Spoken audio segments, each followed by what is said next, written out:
Hey, hey, hey! Y'all are here. You know what time it is. It is time to watch the one and only Con Sisters Episode 4. They will apparently find out who the mafia boss is. Honestly, they better. They literally stared at him in the last episode. If you have not seen my previous reactions, I would recommend you do so. They give added context to this episode, which you might want. A large chair swiveled around to reveal a tiny, skinny guy. What? You think all mafia bosses are tall, fat, bald, and wear gold rings? Sorry to disappoint you with my looks, but trust me, I am every bit as ruthless. Okay, sir, you can calm down there. They didn't even say anything. Also, the only thing he would seem to be ruthless about is correcting my French. Most ruthless people don't have to tell people that they're ruthless. Know what I mean?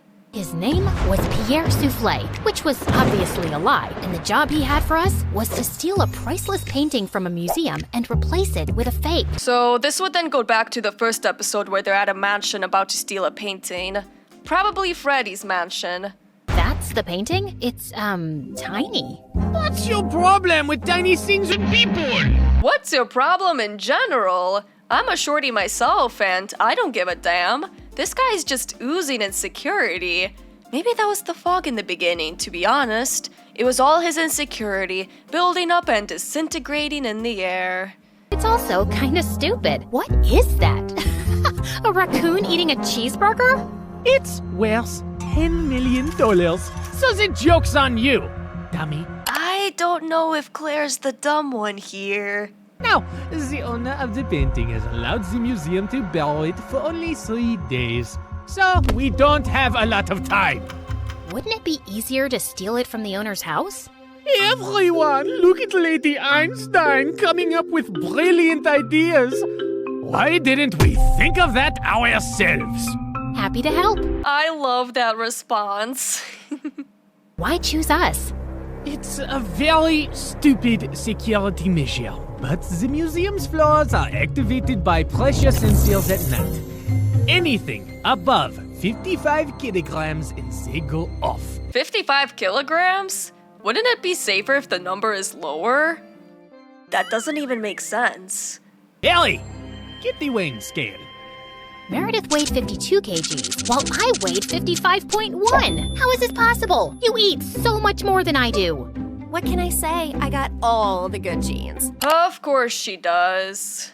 Okay, you're out, fatty. Meredith, you're my leading lady. Someone should remind him to not throw shade when he doesn't even cast any. The plan was to enter the museum through its large air ducts, carrying the fake painting with us. We first had to make a stop in the security room and disable all the cameras and alarms. Then we'd crawl back through the ducts till we reached the exhibit area, and I'd lower Meredith down along with the painting so she could switch them out. You're telling me that there was no security outside the building or in the room with the security cameras? Hey.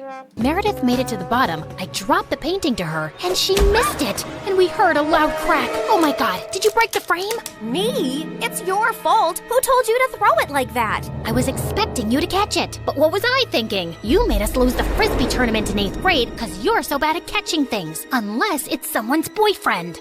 Seriously? You were so distracted by that hot boy on the bleachers, your throwing skills were completely off. FYI, that boy was totally into me. Why are we even talking about frisbees and boys right now? Good question. It took me an hour to find glue and return to our spot, and I found Meredith eating a bowl of ramen. Where did she get that from? Where did you get that? I brought a packet of instant ramen with me, and you were taking forever, so I went to make it in the staff kitchen. There was someone's chicken sandwich in the fridge, so I used the meat from that. And there was also some tofu, and I added a dash of oyster sauce. You know what? I'm not even going to ask.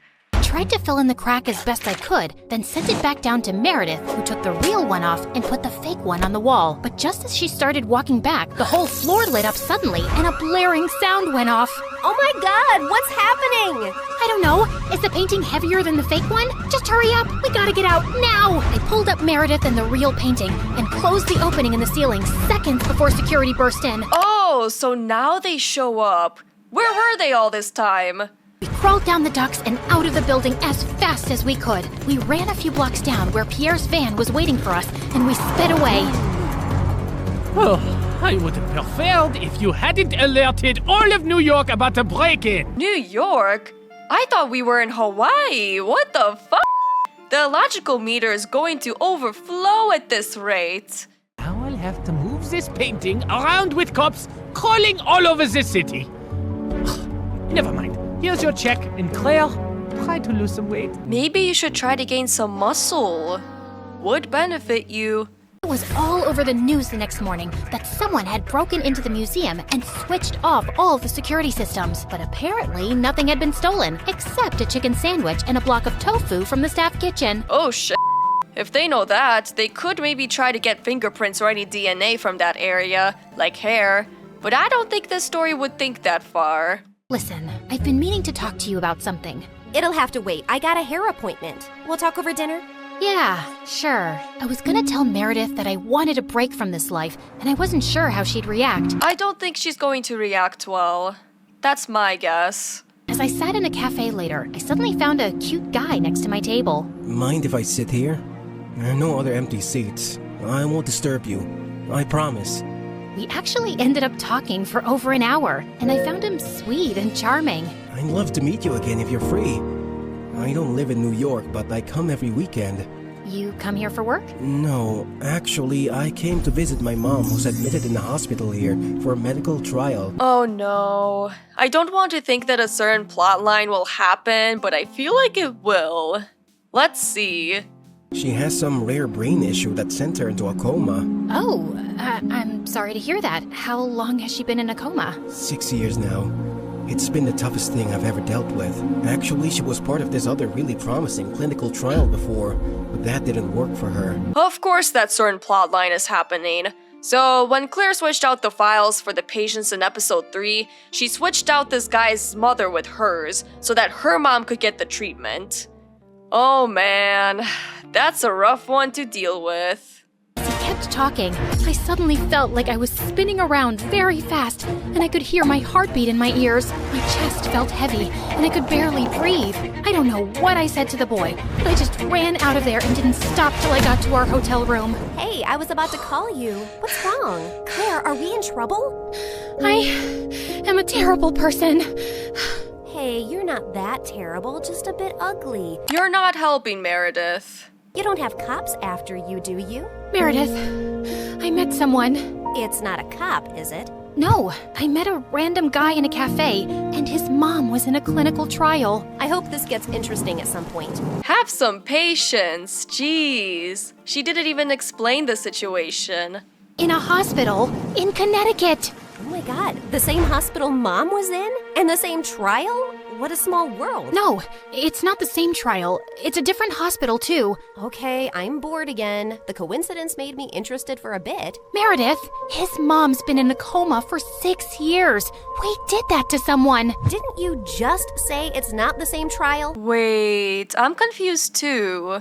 Yes, but for a few seconds, I thought it was the same trial. And I just realized for the first time today that we did something awful to someone out there. When we switched the patient files, we took away someone else's chance to get better. You realized this just now? Are you dumb or something? Of course that's what we did. Well, I mean, I guess she made a point there. She did technically agree to let someone not get treated for her mom to get treated. I mean, I never really thought about it like this. It was just a name on a file. But meeting someone who's going through that with their mom for years, it just made it so real. I like how it took that little random incident to have Claire open her eyes that all the conning she and Meredith did over the years was actually not morally right to do. We're really bad people. At least she finally realized? Okay, look, we didn't have a choice. If I had to do something like that to save Mom all over again, I'd do it in a heartbeat. Okay, so we did that to save Mom, but what about everything else? We had a choice to not continue living this life, but we didn't stop, and I want to stop. Ooh, she said it, guys. She said it. What's the big deal, man? It's not like we're stealing from poor people.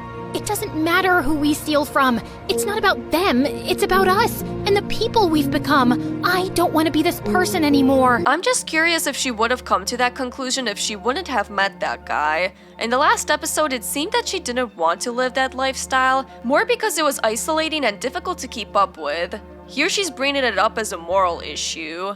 Look, just calm down. I'll get you a pina colada and everything will seem better. But I pushed her away angrily and she landed on the floor. Whoa, that escalated quickly. No, I am done. Meredith and I barely spoke over the next few days, and I had no idea what was going through her head. What was with the pushing here? That was so unnecessary. If I was Meredith at that moment, I'd be pretty pissed. I was gonna go home. I sent Freddie a text to say I'd be coming next week, and he called me back. Hey, I'm actually in New York with my parents for the weekend. Can we catch up? How convenient. The moment I saw Freddie, I just burst into tears and he hugged me tight. As we talked over dinner, he assured me that he'd talk to Meredith and try to make her come home too. I don't know how helpful Freddie would be in this case, but it's worth a shot. We had just stepped out of the restaurant and walked 2 blocks down when suddenly a black van screeched to a halt beside us and some men pulled us in, handcuffing and blindfolding us. Again? When our blindfolds came off, I realized we were in Pierre's quarters and I found Meredith there too. What's going on here? Welcome. We just gathered here to discuss a teensy-weensy, itsy-bitsy issue. Now, Meredith, go ahead and tell them the moronic thing of titanic proportions that you just did. What in the hee-haw heck does that even mean? Apparently, Meredith had found her way to Pierre's headquarters and stolen the real painting from him. She had then tried to sell it to a buyer she'd arranged, and while the exchange was about to happen on the docks, the cops had showed up. Meredith had barely managed to escape, but the buyer and the painting were in police custody. This completely doesn't make sense. The story makes it a point that the characters don't know where his headquarters are by saying how they're always blindfolded in the van, and here Meredith knew exactly where they were? Also, even if she did know where the headquarters were, to steal the painting and then sell it to someone would be hella dumb, considering that this mafia boss would know who would have done just that. The logical meter has officially overflown. What were you thinking? It's your whole quitting the biz talk that made me do it. I did it for us, so we could sell the painting and retire to Bora Bora for good. Why would you share your plans in front of the mafia boss? Ay, ay, ay. And what the heck is Freddie doing here? Hi guys, I'm Freddie, old friend. Nice to meet you. Not terrified at all. You made me lose a fortune, and you double-crossed me. And Pierre does not take betrayal well. Harry! Sam! Yes, sir! You know what to do. Boss? I'm not really sure how I feel about punching a girl.